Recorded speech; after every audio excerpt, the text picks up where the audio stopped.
Have you ever watched the Jeffrey Rush movie Quills? I don't believe so. It was about the Marquis de Sade, who was a grimy Frenchman he's a French aristocrat, actually, 17 and 1800s, and he was a dirty pervert. Yeah, okay. The movie was about him writing Smut, and his most famous work of Smut, The 120 Days of Sodom. Oh. Now, I watched that movie when I was way too young to watch it, probably. Like sodomy Sodom, or? Yeah. Oh. 120 days. What? Well, that's what the book says. We'll get there. This de Sade fellow, he was in prison for being a nasty man, and he wrote lots of smut. But he also wrote other things, and for some reason the French love this guy. I mean, he had a movie made about him. I always wanted to read the book for shits and giggles, but I never wanted to really order it. It just wasn't one of those things. I finally ordered it because I listened to 2 podcasts recently about it, and they were reading some of the excerpts. I was like, I have to have this just for the podcast. Nice. I'll read the synopsis quickly. The 120 Days of Sodom by Marquis de Sade relates the story of 4 wealthy men who enslaved 24 mostly teenaged victims. And then right now I'm just going to go ahead, folks, and give you a trigger warning that what I'm going to read and even the synopsis is gross. So if you don't want sex stuff, just skip right to the main episode, because the episode's like about fairy tales and shit. So this is like the worst episode to do a cold open on. Teenage victims and sexually tortures them while listening to stories told by old prostitutes. The book was written while Sade was imprisoned in the Bastille, and the manuscript was lost during the storming of the Bastille. Sade wrote that he wept tears of blood over the manuscript's loss. Many consider this to be Sade's crowning achievement.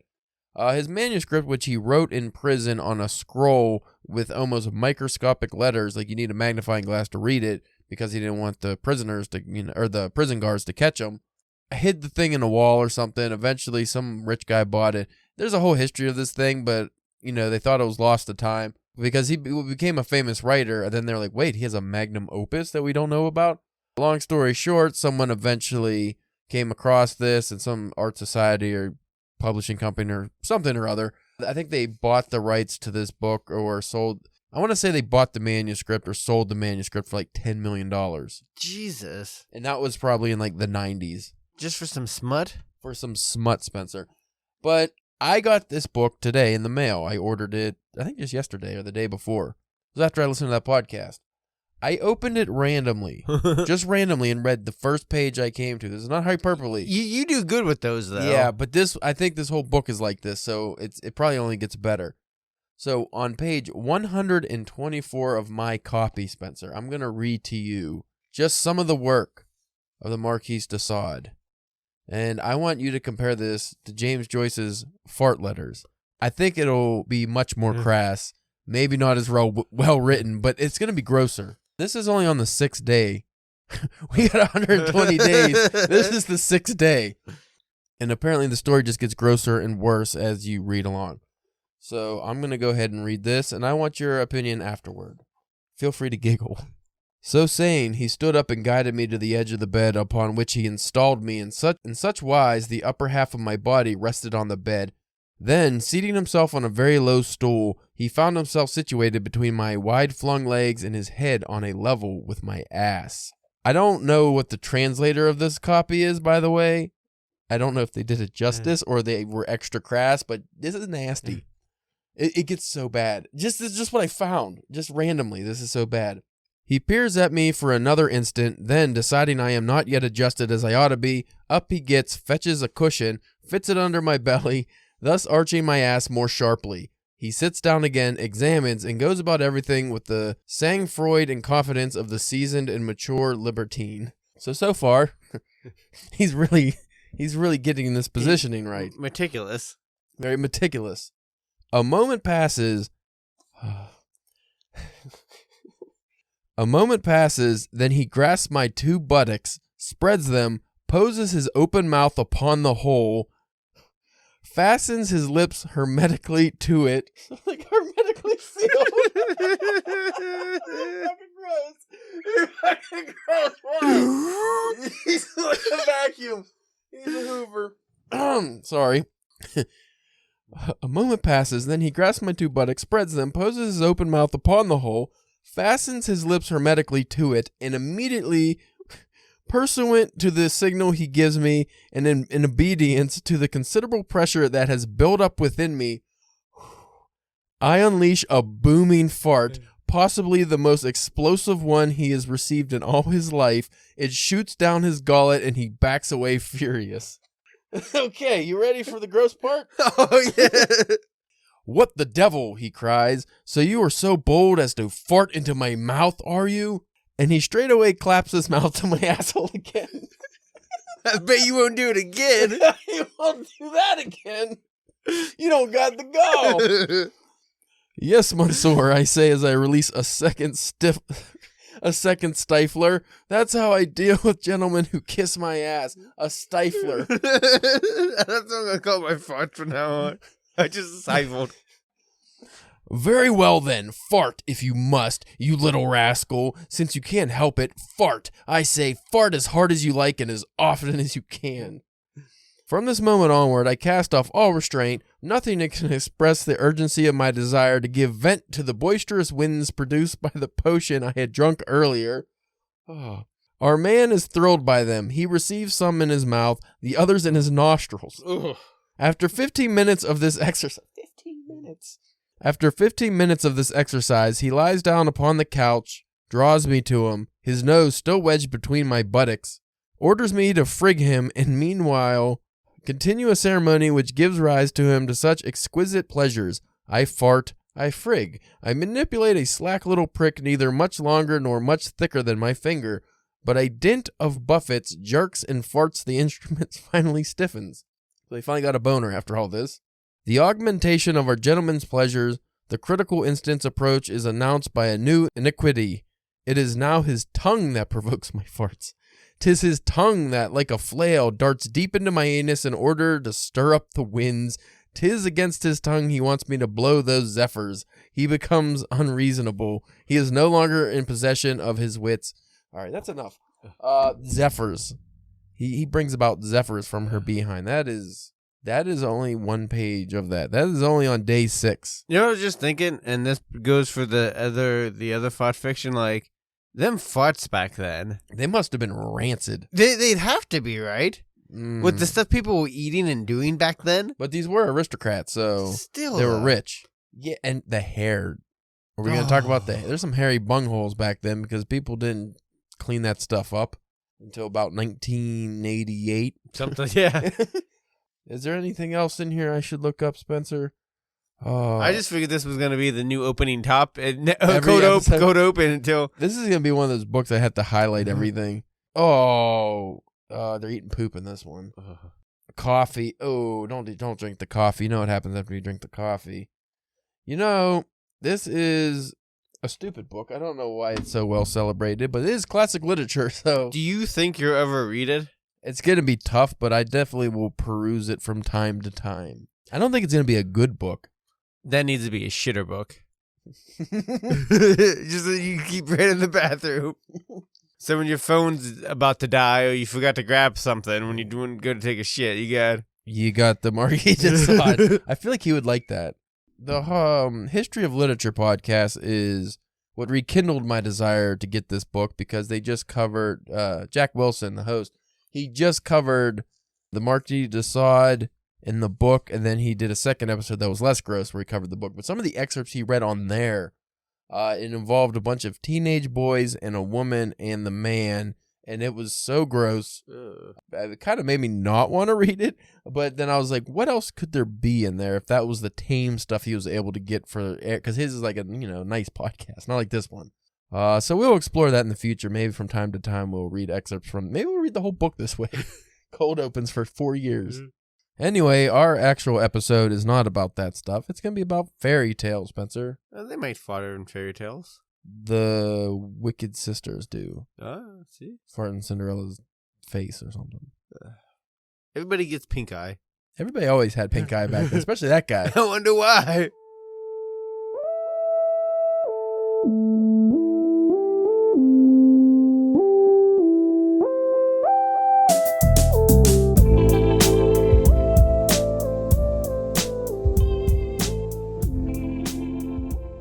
You are listening to the Drunken Pen Writing Podcast. I'm your host, Caleb James. With me today, Spencer, the Beijing Butt Bruiser Church. Oh. I mean, it went with the intro. Yeah, but I don't want to be lumped in with that guy. You are, and you're going to like it. So you know what our wholesome episode's about? We discussed on the Neil Gaiman episode last week, what is the difference between fairy tales and fantasy? Our conclusion was... We don't know. Well, we briefly mentioned that, I did anyway, that fairy tales are kind of like a folklore and fantasy can be anything. I would even say that fairy tales are often probably geared towards children, where again, fantasy can be anyone, anything. And that's it. That's all I got. Yeah, fairy tales are kind of more like you were saying, like a lesson or like a morals kind of tale. Yeah, like don't trust a stranger in your grandma's house. Yeah, that looks like a wolf. It might have just been really hairy. You couldn't judge people. I couldn't find a proper article on this topic, though I found several that have like a paragraph. Oh. So this person on this random site, they believe that a fairy tale is a concise story that is written to appease mainly children. Generally starts with once upon a time and ends with the end. I don't believe that's necessarily true. And don't everything end with the end? No. Sometimes it's fin. Yeah. Fantasy, something that could also exist within the realms of reality, but considered highly impractical and unlikely to be experienced in everyday life, that it is best left to be daydreamt in vivid imagination. Fairy tale, something that could exist only within the realms of unreality and imagination. So fantasy could happen versus fairy tale, which could never happen. So maybe fairy tale is where the magic lies and fantasy is just where it plays. Maybe, yeah. So in that case, as we brought up last episode, where do you lump Lord of the Rings in? I don't know. Because it's magic. There's magic, so does that make it fairy tale? That can't be real. But then again, is it just because the fantasy setting, it's real in that world? Yeah. But you can say that about a fairy tale. Alice in Wonderland, fairy tale or fantasy? Well, I'm going to look up the best fairy tales first. Oh, that's a good idea. Best fairy tales. I don't like that little fucking creepy face that comes up when I do that. Oh, this just gives us the, the OGs. Your Cinderellas, your Rapunzels, your Hansel and Gretel, Snow White, Sleeping Beauty, Little Red Riding Hood, Jack and the Beanstalk, the Frog Prince, Snow White and the Seven Dwarfs, the Show Queen. What's the Snow Queen? The Snow Queen, Goldilocks and the Three Bears. We get it. We've all read them. All children's things. How about, now stick with me here, if I do adult fairy tales. Ooh, I don't think you'll like those websites. Adult fairy tale. Oh, shut your face. 12 enchanting fairy tales for adults. Enchanting. That's not a smut word. Erection is. Ooh, there's two ladies kissing. Told you. Told you. Oh, man. Well, I didn't know. I didn't know what I was getting into. This is a Portal List. Skinfolk by Nalo Hopkinson. You ever Skinfolk? No. A Jamaican-born Canadian writer whose novels and short fiction. Okay, what is this about? I want to know. Oh, we get a synopsis of the guy, but not the book. I love when they do that. Here's the author, nothing about the book that we're showing you. In this link, it says it's a tale of vampires. And no, that's more what that guy writes. Apocalypse. That's how I got it, the word apocalypse. Deerskin by Robin McKinley. Another skin book. Yeah. So this is a dark fantasy that tackles dark fantasy. Yeah. First sentence right there. And obviously, because it's a dark fantasy, it tackles difficult themes like incest and sexual violence. That doesn't sound like a fairy tale. No. I think you were correct in your assumption that fairy tales are not going to be adult-oriented unless they're gross. Yeah. And I would not consider it a fairy tale then. Well, what about like those Brothers Grimm? Yeah. Like, That's your Snow Whites and stuff. Is that okay? I wasn't sure what those... All the stuff Disney jacked and got rid of the gross parts. Okay. Like in Cinderella. Well, because I knew like that's what happened with those, but I didn't know exactly where those came from.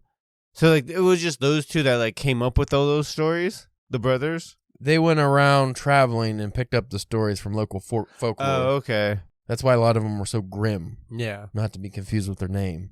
Like most Europeans, I guess they were just stealing off other Europeans, so that's not so bad. Well, because like what we were saying, a lot of times they were used to teach small children things of like, hey, don't play out in the woods because there's a... Don't go in the river, you're going to drown, but instead of saying that, we say a monster's in there. Yeah.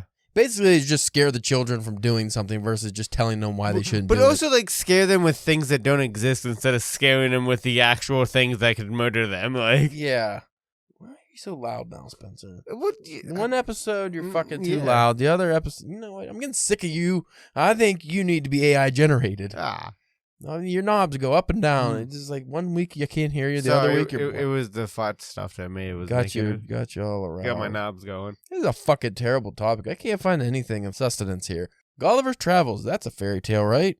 I would say that counts as more of a fairy tale versus, I don't know, or is it fantasy? Because that's the one where like he was really big and then really small. Yeah. See, I would say that would be more fantasy with... I remember reading like a really like watered down version like in school, because like I don't think that there was like no moral. Does the like them fantasy always normally have like a moral to the story? That's what you just said about fairy tales as a moral. Well, that's what I meant. That's what I meant. Fairy tales. I don't remember. I haven't read that since I was a kid. Here's the question: Lord of the Rings, is it a fairy tale? No. Lord of the Rings is fantasy. Unlike fairy tales, Lord of the Rings was written primarily for an adult audience. So is it just that's what the difference is? Fairy tales are for children. But which is ironic considering how many kids. But here's the thing. The Hobbit was written for children. True. That's where my confusion comes. Let me look up Alice in Wonderland. Well, maybe instead of asking is the Lord of the Rings a fairy tale, ask if the Hobbit's a fairy tale. That's a good move. Is the Hobbit a fairy tale? Uh-oh. This is more inconclusive. Oh, I'm having to scroll for this one. A Hobbit, a true fairy tale. Ooh. So many say it does count as a fairy tale / high fantasy. And then when it goes into the Lord of the Rings, it just because of the adult elements, it's no longer, yeah. Let's look up Alice in Wonderland. That creepy person who wrote that. That dude was a creep, wasn't he? Lewis Carroll. Is Alice in Wonderland considered a fairy tale? Alice in Wonderland is not a fairy tale. It did not originate in the oral tradition, but was imagined by British author Charles L. Dodgson. Fucking Lewis Carroll. Just why would they call him by his government name? He's Lewis Carroll. What fucking stupid. So that doesn't make... So now we're splitting it even further. Yeah. It doesn't count as a fairy tale unless it was handed down from traditional folklore. So if someone just imagined an idea, which means The Hobbit now goes off the fairy tale list. So does that mean we can have new fairy tales? Only if you take them from something from the past. So you can't create a fairy tale whole cloth. If you do that, it is no longer a fairy tale, it is fantasy. So that's kind of... confusing. Or pointless. Well, like the Farland the Goblin series we covered a long time ago for DPW. Great books, by the way. Even if you're not a child, I really... would recommend those by Pug Grumble. Yeah. I always did want to, because he let us read like the first like 3 volumes of that to review. 6. He sent us the 6, I think it was 6 volumes. I never read the 7th one. I ended up, I think, buying it though, just because it wasn't out when he sent them to us, but they were great. I'm bringing that up because fairy tale. Yeah, that was kind of that. I would have probably put that into a fairy tale. But not a fairy tale, according to that last one. Stardust, not a fairy tale, according to, well, I don't know. Maybe Neil Gaiman got those. That's the thing. Did he get the ideas from fairy tales? Because that's all you have to do. A reimagining is still a fairy tale. A lot of fairy tales, such as Cinderella, actually came from ancient China. China. Just so you know, if you want to read the original Cinderella story, you have to go all the way to China. Yeah. Peter Pan. Who created Peter Pan? Probably some English book. Okay. Is Peter Pan a pet? No. No. Was that really what popped up? Not that. But they'll maybe circle back. You're busy though. Circle back to that one. That actually does. I have some questions that I would like answered about that. Peter Pan is not a fairy tale. It is simply a fictional story that was written by J.M. Barrie in the early 20th century. We could have did this whole episode in 5 minutes by saying, nope, fairy tales are orally passed down through traditional means. But then we get, when does mythology split from fairy tale? When does Homer turn into ancient whatever bullshit that's a fairy tale? Around like season 6 of Simpsons. Yeah, pretty much. That was the Homer you were talking about, right? Yeah, of course. So could you have, let's say, the story of Icarus, flying to the sun, melts his wings, Father Daedalus is upset, or even before, because isn't Daedalus the one who created the labyrinth with the Minotaur? Centaur or Minotaur? I think it was the Minotaur. Yeah, because the Minotaur is with the head, with the man on top or the head on top? I don't know. It doesn't fucking matter. The point is, at what point, because those are orally told through the ages, that's how those stories came about, could you reclassify those as fairy tales at some point? What if you reimagine them? Or is it always mythology? This might piss some people off. Okay. The Bible. Are you saying is the Bible a fairy tale? Yeah. Let's be a little more succinct with how we break this down. We're going to go to the beginning, and we're just going to say the story of Adam and Eve. I think there was a lady before Eve that was, I don't know, a harlot, or I don't know exactly what happened there. But eventually Eve came about from Adam's rib. Yeah. That's a little far-fetched. And then there's a snake and a tree that's kind of the devil, makes the lady, make Adam eat an apple, poisons him. There's always a lesson to be learned. I don't think it could be a fairy tale for the exact reason that Cain slew Abel, and then we had adult themes. A lot of things in the Bible, though, if you just said an alien, someone from Brazil that was born in the rainforest, someone that doesn't know the Bible, doesn't know Christianity, doesn't know any Muslim religion, doesn't know anything about any theology, right? They worship dirt god. Yeah. The god of the dirt, which is my favorite god because I see the dirt. I see life come from the dirt. You water the dirt, and the dirt takes, and the dirt gives back. I can go on all day about the dirt. Regardless of that. You need to use that for a story. The dirt god. That would be a good one. I actually was writing a horror story once upon a time called The Dust King. And it was going to be a man, such of the dirt. It was a Stephen King-esque story, but it's just one of those ones that just petered out before it started. I want to go back to that one because I like the name. The Dust King. Anyway, what was I talking about? Adam and Eve, not Adam and Steve, according to certain people. It's Pride Month, by the way, folks, and we will be at Pride this year. Saturday. Saturday. 2 days from now. We represent Spencer, especially. Yeah. Spencer, definitely. Spencer all the way, man. That's why you get those names. No, what was I saying? Fuck. I digressed too far. Yeah. Talking about the dirt god. About like somebody who didn't know anything about any kind of religion. So if you have somebody who didn't know anything about religion, and you told them what fairy tales were, and then you said, hey, read these books from, let's just say, Europe. Yeah. You don't need to know where they're from. You can even say the Middle East. They're not going to know where that's at, probably. They read those stories. Do you think they're going to be like, yeah, that's kind of a fairy tale? Maybe later on, even like when you got David fucking stoning Goliath in the head with a rock or whatever, like they might be like, oh, that could be like that's more mythology, actually. Yeah, yeah. But I could see some of those early stories, like Noah and his ark. Yeah, come on. But that's also because when we're kids, to get us gullible enough to believe this gobbledygook, I'll say it, gobbledygook. In order to get us to believe such things, they have to present it in a way that will light up a child's imagination in almost a fairy tale type of way. Now, there is evidence that there could have been a great flood. Most likely there was a great flood. But there wasn't a guy just getting 2 of every animal. No. Doesn't even make sense. Where's he getting some of these animals? The boat size. How big was his flood? Was it the whole earth? That guy was working overtime. Well, no, so how do you keep like the lions away from like the elephants and all that? We're talking about a time period where people had to drink alcohol because the water wasn't pure. Imagine the smells from all the shits. That's a lot of different dookies. And you know what? I would not want to be on that boat. No, I would rather have been drowned. And here's the thing. If we're only taking a few humans. Yeah. Why your family members? Everybody's related. If it's Adam and Eve, we're already all related. So it gets worse. I do remember like in middle school one time when they were going over that stuff and they was like, and then Adam and Eve got sent away and they eventually made their own family. And I'm just sitting there in the auditorium like, so wait, everybody's like cousins? Yeah. Some like, everybody just inbred fucked like, ugh. That's yucky. Now, I don't exactly remember how this goes. I need to actually read the Bible one day. Yeah. I'm flirting with it just for the shits and giggles of it, but it's long.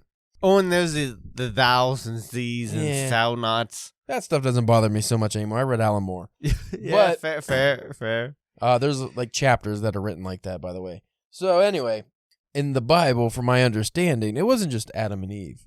There were people outside of the Garden of Eden. I don't know if they were castaways. I don't know exactly what their deal was. But from my understanding, this one is kind of fucked up, more fucked up than it already is. Some say that these people apparently had, I don't know if it was the mark of the beast or they had some kind of mark on them.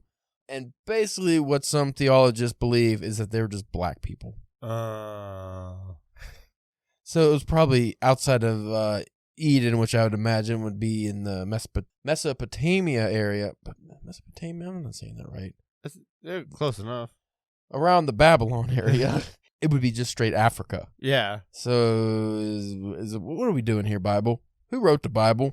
That's a good question. Was it just a bunch of stories handed down? Well, that's what made me think of the fairy tales, because the Bible was spoken until they figured out writing. Moses, because he didn't have GPS, walked across the desert that wasn't that long for 40 years. At some point, he made a fucking river, ocean part, and they walked through it. That's ballsy. Yeah. It'd be really sticky or smushy down there. And fish are dumb. They're just going to flop out through this. You're getting hit with sharks and shit. He did that. He talked to a burning bush, which he might have been smoking some of the... So I'm just thinking a lot of... Isn't he the one that got the commandments too? Yeah, the bush. Yeah. Gave him the 10 commandments. He got high with the bush. He ate either some mushrooms or he smoked something up on this fucking hill when no one else was around. And then he just... You know what would be cool, man? What would be good for everybody? If everybody just, didn't cover their own wives, Don't kill nobody unless you really got to. I need to write this down. There's a rock and another rock. I'm going to fucking hammer that in there. And luckily he was high enough that he didn't realize what a tedious task that was. Oh, can you imagine if he misspelled something? And because God, being the cheerful bloke he is, didn't he let Moses and his followers go all the way across the desert, and right before they found freedom or whatever was on the other side, I think Moses died. He didn't make it to the other end. Sounds about right. Yeah. The book of Job is the one that always bothered me the most. It's like the God and the devil just have a fucking pissing contest. And basically, God just kills everybody in Job's life and ruins his whole entire life. And then he's like, he still loved me, see? And I was like, are you the devil? The devil just said no. Like, he said, nah, he won't follow you if you do all this horrible shit. And you did it. Yeah. But I do love that as a concept for a story, though. Just the horrible things happening to one man. Well, just basically like the devil and God like having a wager, and just some poor guy has to bear the blunt brunt of it. I want the twist where the guy just says, fuck you, God, right off the bat, and just goes straight devil, devil, devil. See, this is getting out of topic, but I always thought if I was a religious person and I wanted to introduce somebody else into, like, my religion, the last thing I would want them to do is read the fucking Bible. Yeah. Because it's just fucking just lists just God just being a fucking dick. No, you do what Republicans do, and you cherry pick the parts you like. Yeah, and that's what you tell, your buddy who you want to follow your cult. I mean, your church or whatever. Look, if it helps you, it's fine. Yeah. But here's my issue. The Bible was just made up of stuff that was taken from pagan religions. Yeah. And it was like, we don't want to be pagans, because Celtic mythology comes from the fucking English, forcing the pagan and the druids and all that shit. Like, oh, you have these cool pagan rituals. We're going to take those, but we're going to angelize them and make it all like, Jesus. And like, no, I want the originals. I want the originals back because they're cooler. You know what we used to worship? Nature. Yeah. I like to worship things that I see. Dirt God. Yeah. I get a little emotional, Spencer, when I think about Dirt God and what he could do for you. And there's less dirt now than there ever was. Yeah. I mean, it's still there, but it's not visible. It's getting moved. Getting pushed, getting dug up where it shouldn't be dug up. I think the Egyptians had it right, too. They were like, hey, let's treat cats like they're great. And then cats never fucking let it go. No, they went to the We treat cats like they're fucking kings, and then you know what? They never let it go. Hey, let's treat these cats, worship them like gods, and you know what'll happen? Their whole lineage is going to be assholes. Good job, Egyptians. I don't like it. Nope. They could have did that with dogs. Dogs are good. Why aren't we worshiping dogs? Well, maybe that's because they wasn't worshipped. If we worshipped dogs, they would probably be dicks too. Well, I don't think we would worship dogs because dogs, one, are naturally dicks, but two, dogs are loyal. Yeah. And when you're loyal, what are you? A slave? You could be viewed as such under extreme circumstances, of course. Like when you're loyal to your job, that's not loyal to you. No. Oh, man, did you hear about Spencer? Yeah, he got his head stuck in a meat grinder and he's dead. Well, we got his replacements coming in next week, so we'll be all right. We'll be a week without somebody. That's going to be kind of tough to... That's how much they care about somebody that works for a company for God knows how many years. So fairy tale, Spencer... We don't know. Still. We came to a proper conclusion. They're not for adults.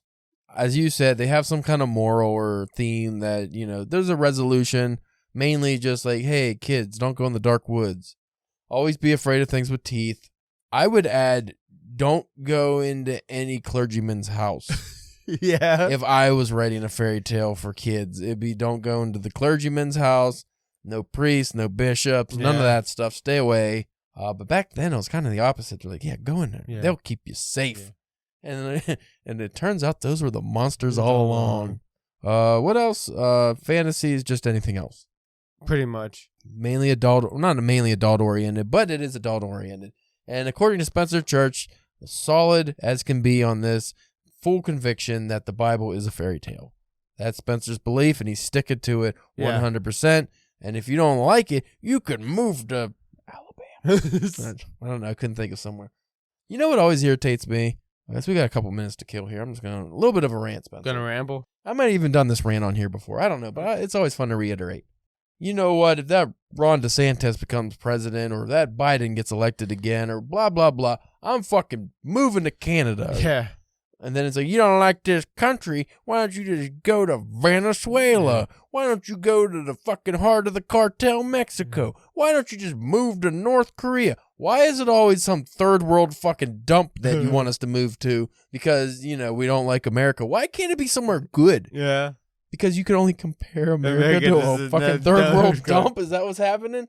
You're not comparing us to like some wonderful Nordic country. It's like, why don't you move to that there free healthcare having Germany or Iceland or Finland? That reminds me, I can't remember. I might have sent you this reel. It would have been a couple of weeks ago by now, but it was a comedian talking about like in America, like, oh yeah, you have like first world problems, like, oh my headphones aren't working, whatever. But also like, we don't have healthcare. We don't have, job security. We don't have, like, all these things that you find in third world countries that fucking America doesn't have. So it's like, what is it now? Like, is it like 2.5 wards maybe? Like, it's second ward maybe? I don't know. America's really fucked up. I think Russia's considered second world, but I don't feel as we're too far beyond Russia and stuff like that now. I feel the only thing that like puts us in top of Russia is but we have like summers. I think they have summers. It's propaganda that you think they're just cold, desolate winter all the time. I'm gonna say that it feels like it is. Maybe. You know what I saw that made me feel a little bad? I saw a commercial in the UK. It was I think it was like a cyberbullying commercial, but it was kind of funny. It was actually the Jay and Silent Bob bit where a guy comes to the other guy's house and he's like, "Did you say?" And he names some British boxer. Like, oh, I could take a liver shot and I wouldn't or something like that. And then the actual boxer comes, punches him. And they just ripped off the whole bit where they were just going and beating up Twitter trolls pretty much. Yeah. But here's the thing, Spencer. It was an actual serious commercial, though, that I guess in like the UK and stuff, and people have been getting arrested for this. So if you like cyberbully or just say shit about somebody online, you can get like arrested. Oh, yeah? 'Cause they don't have the freedom of speech like we do in the good old red, white, and blue U.S. That's a little scary, though. Yeah. I don't like that. Oh, I mean, I don't think you should be nasty to people online. But if I want to say you smell like old onion soup, I shouldn't go to jail for that. Right. Shouldn't get arrested for that. If I want to say Kim Kardashian is maybe a Hobbit, I don't want to go to jail for such things. But I guess in other countries, it's a little different. So yeah, fairy tales, folks. Read them. Write them. Can you write them though? That's the conclusion we didn't get. Are you allowed to write a fairy tale? Because is it actually a fairy tale? So it hasn't been handed down through traditional means. I say it is. Yeah. Just once upon a time, the end. That's all you need. Yeah. And anything that happens in the middle has to be set in a medieval Europe. That's all. What about a long time ago? Can you have, like I said, Cinderella was from China. So can you have does that count as a fairy tale, or is it only when it becomes Romanized? Yeah, when it's white people. Yeah, like any African story, does that a fairy tale, or is it just folklore or whatever until the white man comes and steals it? Your fellow Englishmen are good at stealing, Spencer. Mine? Weren't you like Scots or something? Which I guess that doesn't count. Welsh? What were you? I'm not Welsh. You say you were. What were you? Church is a very Englishman name. No, from what I've been told, I'm Irish, Italian, and like Indian. Is it like Indian was big on my mother's side, and like I think like Irish or on my grandmother's side on my dad's side, and then my grandfather on my dad's side was I think like the Irish, because if I remember correctly, he had like red hair whenever he was younger. Yeah. I don't know. He always had white from whenever, by the time I was around. And then like my grandfather on my mom's side was like full blown Italian. He couldn't probably put a hit on there, but he could maybe get a hold of a guy who could get hold of a guy who could get hold of a guy. Well, you do have a red beard, but jet black hair. Yeah, it's weird. I don't see the Indian though. Is it you like curry? Or is it, No. you talk about Native American? Native American, yeah. I can't say Indian anymore, man. That ain't cool. Oh. Well, I guess you can if you're Indian. Native American, indigenous. Are you Cherokee? No, I don't think it's like the Wichita? Hokey pokey? Whatever. I should have tried to see whatever was could got into school. You could have got a lot of things from that. You look at Elizabeth Warren, .006 or something stupid, Right. and she got fucking full ride scholarship or some shit. Now, granted, that's just like what parents and, grandparents says. Who knows what the fuck? See, that's the problem, though. The U.S. has a history of fucking white people just saying someone in their family was Indian, Right. and then it just goes down the oh, yeah, we have a Native American in our blood, and then it's like, well, you don't have any history. Well, I've seen pictures of, like, I guess she would have been my great-great-grandmother. Like, Mexican. Maybe. Who knows? You should take a 23andMe. I did. That's how I found out I'm an Irishman. With a slight bit of Eastern European throw, which I knew because my mom's side of the family are fucking gypsy Hungarians. Oh, yeah. Yeah. And you know what the Irish are also famous for? Having gypsies, which everybody hates. So I got that in my blood. You get the gypsy blood. Fucking gypsy blood. But I've been trying to figure out how to conjure curses. I said you just go up to me and go, thinner. That'd be like a fucking scammer getting weight loss, that'd be great. But I'd never reverse it. Hey, I just said I'd make you thin. I didn't say it would stop. Yeah. Yes, I am a dirty gypsy, but I feel like that gives me some street cred, man. You just need to start talking like Brad Pitt and what's I'm that? gonna get you in a caravan now, bro. Yeah. It's a caravan. Yeah, I should work on that. When I go to Ireland, I'll play the gypsy cards. How far that gets me. Right. Apparently, they love gypsies in the UK and stuff. Which Ireland is not a part of the UK anymore, is it? I don't think so. Right? Northern Ireland. Well, I don't know. The UK's weird now because of Brexit. I mean, they're still a part of the UK, but like Ireland's trying to be its own country again, and same with Scotland and Wales, and I don't know. We don't need to get into that, but folks, we thank you for listening. You could check out Caleb's work at calebjamesk.com. You could check out old Spencer. What the fuck was your name? The Beijing Butt Bruiser Church or Butt Buster? Butt Bruiser. You're bruising it. Yeah. Yep, that was right. Yeah, that's his OnlyFans, and he's bruising butts hard. Maybe reading some of the Marquis De Sade too. As I'm doing it. Yuck. You can follow us at DPW Podcast on Twitter, Facebook, Instagram, and YouTube. And if you want to be on the podcast, reach out because everyone else is doing it now. So Everybody wants on the podcast. but we say no sometimes. You know when I say no? When they're too wholesome. Oh, yeah. I write Christian books. Yeah. Well, I probably shouldn't be listening to this. Are you a Chris Pratt Christian where you make dick jokes still? Or are you like I don't know, Scott Baio? I'm trying to think. What the guy played Hercules? Oh, Sorbo. Sorbo. Yeah, isn't he like I don't know. I think he's just like really super right-winged, which I guess Same thing, yeah. right? Anyway, we thank you for listening, and we will check you out next week.